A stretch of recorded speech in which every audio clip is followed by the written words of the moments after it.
Hi, my name's Chris Maund. I'm a running coach and rehab specialist in Encinitas, California. Wanted to talk to you today about three of the most common mistakes that I see beginner runners and particularly injured runners making. Generally, people come to me because they've got some kind of musculoskeletal breakdown secondary to inappropriate training habits, inappropriate diet, not getting enough sleep, too much stress, some hormonal chaos, parasites, this GI stuff, this kind of thing. So I tend to be a troubleshooter for endurance athletes, particularly runners. Okay, so three of the most common mistakes that I see beginner runners making. One is they don't really understand how to pick an appropriate size of running shoe. We'll talk about that in a minute. Secondly, carrying too much weight when they run. So putting cargo, these cargo belts that they wear with bottles and gels and goos and music players and God knows what else in there. That's a problem. We'll explain why in a minute. And then thirdly, an obsession with the marathon distance. That beginners seem to think it's appropriate to train for a marathon without doing any 5K, 10K, half marathon racing as intermediate goals. That's a big problem and usually leads to injury or breakdown of some type or other.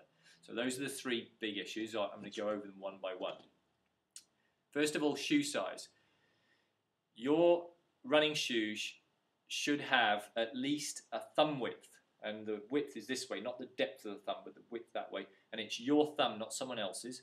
So you should have a thumb width between the end of your longest toe and the inside of your running shoe on your longest foot.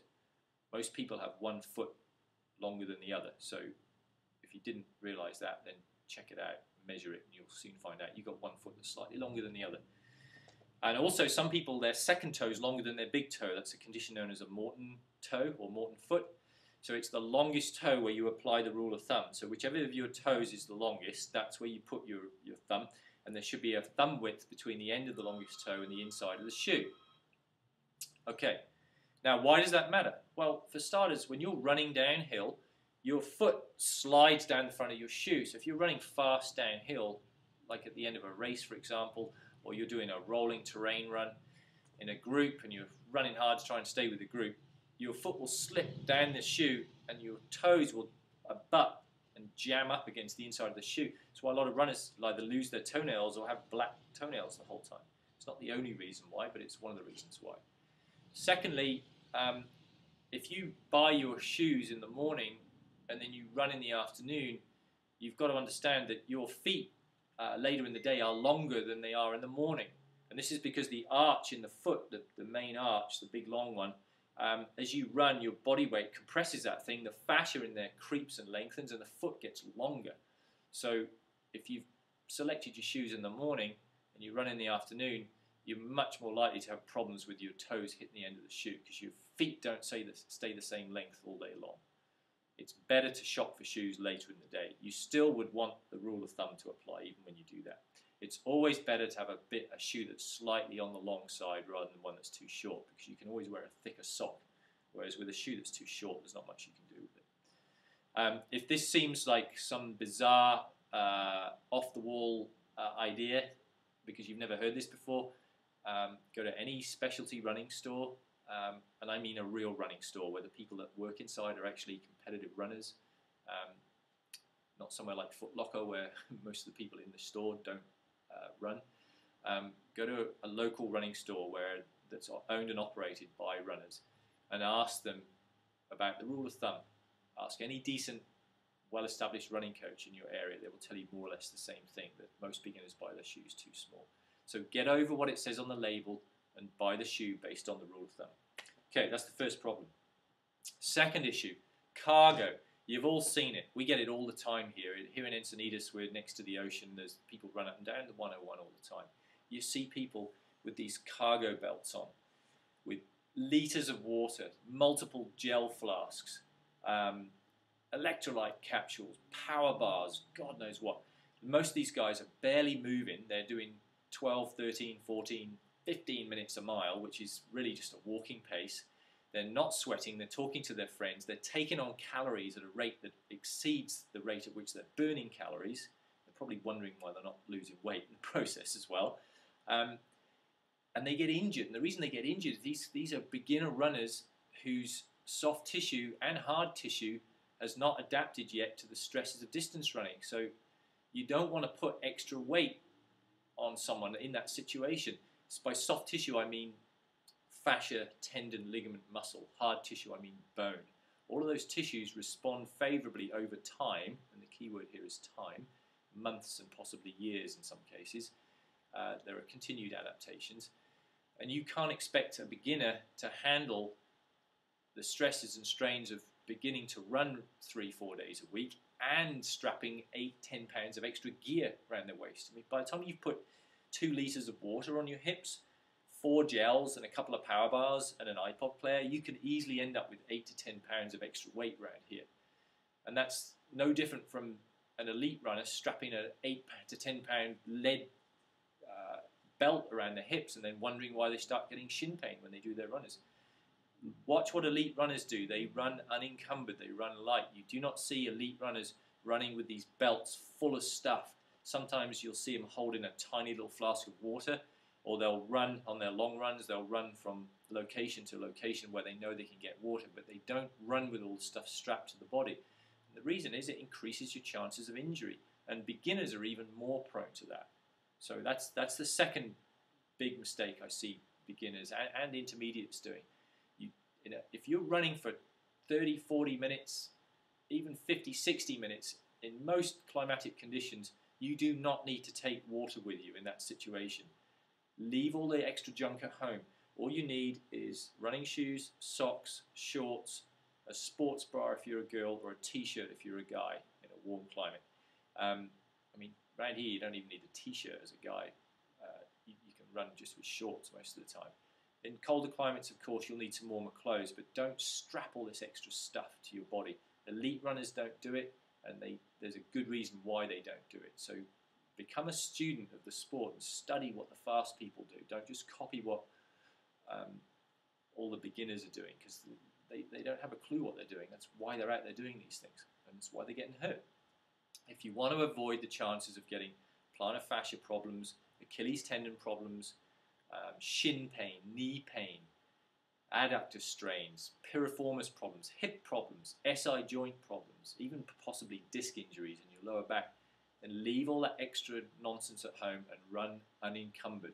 It's a much more graceful, flowing, natural feel, and you'll learn how to run with better technique much faster. It's very difficult to teach proper technique when you've got weight strapped to your body. I mean, some of these guys around here, literally, they look like they're going into battle. They've got so much stuff strapped around here. So don't do that. It's not a good plan. Okay, third thing. Third thing is unhealthy obsession with the marathon distance. Beginners need to understand that there's a career progression in distance running. You start with some 5K racing, build up to some 10K racing, throw in a half marathon or two, and then decide if you're still interested in stepping it up another notch and going to marathon. Excuse me. Why is this? Again, it's to do with adaptation. Your fascia, your tendons, your ligaments, your muscles, and especially your bones, which don't have as good a blood supply as these other soft structures, take months, if not years, to adapt to the stress of distance running. So you can't expect a beginner that's never run before to be able to survive 12 weeks of training and run a 26.2 mile race without getting injured. It's just not realistic. Around here we have a lot of team in training programs where they sign complete beginners up for 12 weeks and then progress them to the point where they run a marathon. I know several of the coaches, and I've had off-the-record discussions with them, and they will admit that most of the time amongst the total beginners, I'm not talking about people that have run 5Ks or 10Ks for a few years beforehand. I'm talking about total beginners that have never done any distance running before, or no regular distance running. The dropout rate, the attrition rate, is 30 to 50%. And that means that 30 to 50% of the people that sign up for these 12-week programs never make it to the start of the marathon because something breaks down, they get injured. And the injuries are always below the waist. It's not neck, shoulders, and so on, it's leg injuries. Knees, Achilles tendons, feet, you name it, they get it. And it's simply because they're ignoring the progression that's needed to safely progress a beginner to the longer distances. So how long should it take for your average beginner to be able to safely compete in a marathon and for it to be an enjoyable experience? About 2 years. Some people can do it quicker, some people takes a bit longer. But 2 years is a reasonable ballpark figure. So if you're thinking as a beginner, hey, I'd like to run a marathon, that's not a bad idea, but you've got to understand it's a long-term goal. You need to put short-term and intermediate goals in place to take you to that point. If you were 18 and just out of high school, and you said to all your friends, hey, I'm looking for a job as a CEO of a Fortune 500 company, they'd laugh at you. And yet, this is what's going on with beginner runners right now. They're looking for the CEO job when they've got no basic experience with the sport. So don't make that mistake. Put that out there as a long-term goal, and then find someone that can guide you over a 2-year period through the whole spectrum of 5K, 10K, half marathon, marathon running. The goal, after all, is to make this a pleasant experience, right? The goal isn't to leave you with a career-ending injury after your first marathon and for you to never be able to run another step for the rest of your life. I mean, I know plenty of people that have stories like that. The goal is to make it a productive, enjoyable experience which you can then repeat year after year. The goal is to have you run for the rest of your life, not just some brief period where you totally overdo it and destroy your body and then are faced with the prospect of having to find another sport. That's not really what it's about. Okay, so those are the 3 most common problems I see with beginners. Just wanted to point out to you guys that on Sunday, October 16th, from 10 a.m. till 5 p.m. I'll be doing a workshop on distance running. It's designed primarily for beginners and intermediate runners. We'll go 10 a.m. to 1 p.m. We'll have an hour break, 1 till 2, and then we'll go 2 p.m. to 5 p.m. We'll be covering a lot of additional topics, very open format, questions back and forth, that kind of thing. Basically trying to get a lot of information across to the group so that people can go away and figure out how to progress their career as a distance runner. If you're interested in that, please send me an email to runningworkshop@gmail.com, runningworkshop@gmail.com, or call me on 760-753-2334, 760-753-2334, and keep your eyes peeled for more videos. I will be posting more of these. In future, I'll cover some more advanced topics like how to use lactate testing with more advanced runners to figure out whether you should be doing more volume, more intensity, this kind of thing. So keep your eyes peeled for that. And I hope you enjoyed this. I hope you got something out of it. And as I said before, feel free to email me or call me if you've got questions or you have any interest in the workshops. Thanks.